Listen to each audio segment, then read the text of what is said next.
Hello guys, আপনাদের সামনে কিছু রহস্যময় দৃশ্য নিয়ে আসলাম। আপনারা সবাই সাথে থাকবেন এবং রহস্যময় দৃশ্যটা দেখবেন।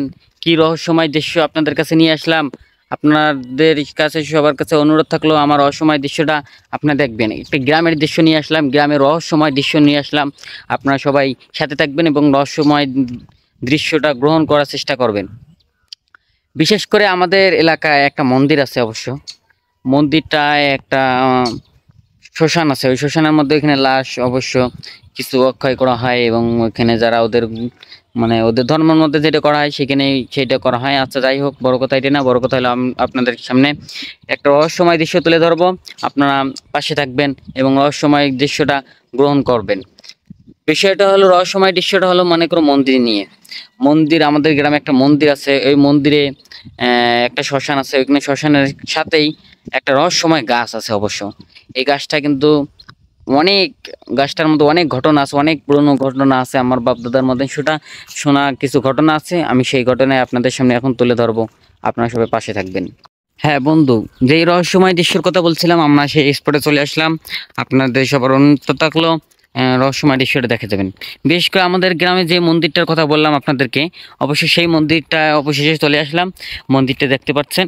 এই যে আমি যাচ্ছি, আপনাদের সবাইকে দেখাচ্ছি। আপনারা শেষ পর্যন্ত দেখেন এবং রহস্যময় দৃশ্যটা গ্রহণ করেন। আমি কি বলি, এই অনেক বছর পুরনো একটা আগের মন্দির, আপনারা দেখতেই পাচ্ছেন। এখানে অনেক বছর পুরনো একটা মন্দির। আমি ঢুকতেছি মন্দিরের মাঝখানে, মন্দিরের মধ্যে ঢুকতেছি। অবশ্য আমার একটু ডর করতেছে, তারপর আপনাদের সামনে রহস্যময়টা বিষয় যেহেতু বলছি, আপনাদের সামনে রহস্যময় বিষয়টা তুলে ধরবো, এটা আশা করি। আপনারা সবাই পাশে থাকবেন, ভিডিওটা দেখেন। এই যে এটা একটা অনেক পুরনো মন্দির অবশ্য। এখানে যারা অন্য মানে হিন্দু হিন্দু ধর্মের, তারা অবশ্য তাদের, আমি গ্রেনের মধ্যে ঢুকে পড়লাম, আপনাদের সামনে রহস্যময়টা তুলে ধরলাম। এই যে এটা একটা পুরনো, অনেক পুরনো মন্দির। আর পুরনো মন্দিরের পাশে এখানে মনে করো শ্মশান। শ্মশান এখানে হয়তো ওরা ধর্ম, মানুষ মারা গেলে কি করা হয়, লাশ পোড়া হয়। সেই পুরানো শ্মশান এইটা। মনে করে যে আপনারা যে রহস্যময় দৃশ্যটা তুলে ধরলাম, এটা হলো শ্মশান। আপনাদেরকে জুম করে দেখাচ্ছি। এই যে এটা হলো শ্মশান। এখানে শ্মশান, এখানে লাশ পোড়া হয় অবশ্য। আর এই যে শ্মশানের পাশে একটা গাছ আছে, মূলত এই গাছটার বয়স, এই গাছটার দৃশ্য আমি আপনাদেরকে দেখাইতে চাচ্ছিলাম। এই গাছটা কিন্তু অনেক বড় একটা গাছ, আমাদের গ্রামে অনেক বড়, অনেক মোটা একটা গাছ। আর এই গাছটার কথা আমি আপনাদেরকে বলছি এবং এই গাছটার বিষয় তুলে ধরবো। এটা অনেক বড় একটা পুরনো একটা গাছ, দেখতে পাচ্ছেন কত মোটা আর কত বড় একটা গাছ। এই দেখেন তার ডাল পাল দিয়ে একদম চতুর্দিক দিয়ে ছড়িয়ে পড়ছে, একদম একরে এমন ভাবে ছড়িয়ে পড়ছে যারা দেখলেই, দিনের মধ্যে গেলেই ভয় লেগে যায়। এই রহস্যময় গাছটা, এখানে অনেক ঘটনা আছে বাপদাদার, মানে বাপদাদার মুখে শুনছি অবশ্য। আমি সেই বিষয়ে কিছু তুলে ধরতে চাই।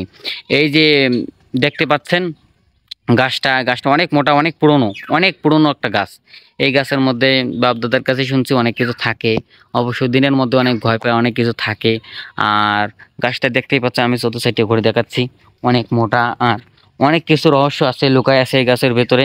অবশ্য আমি বেশি একটা ভালো বলবো না, আমাদের বাপদাদাই বেশি ভালোভাবে বলতে পারবে এই গাছটার বিষয়ে। অবশ্য আমি বেশি একটা জানি না, কিন্তু আপনাদেরকে গাছটার দৃশ্য দেখাইতেছি। দেখেন কত ভয়ঙ্কর একটা দৃশ্য, দেখতেই পাচ্ছেন। আর গাছটা দেখতে পাচ্ছেন কি মোটা। আর কি গাছ, আজ পর্যন্ত এই গাছের নাম কেউ কিন্তু জানে না। এই গাছের নাম আজ পর্যন্ত কেউ জানে না। এটি একটা গ্রামে এই গাছের নাম তো হয়েছে অচিন গাছ। এই গাছটা অচিন গাছ নামে পরিচিত। কারণ অচিন মানে হলো অচিন।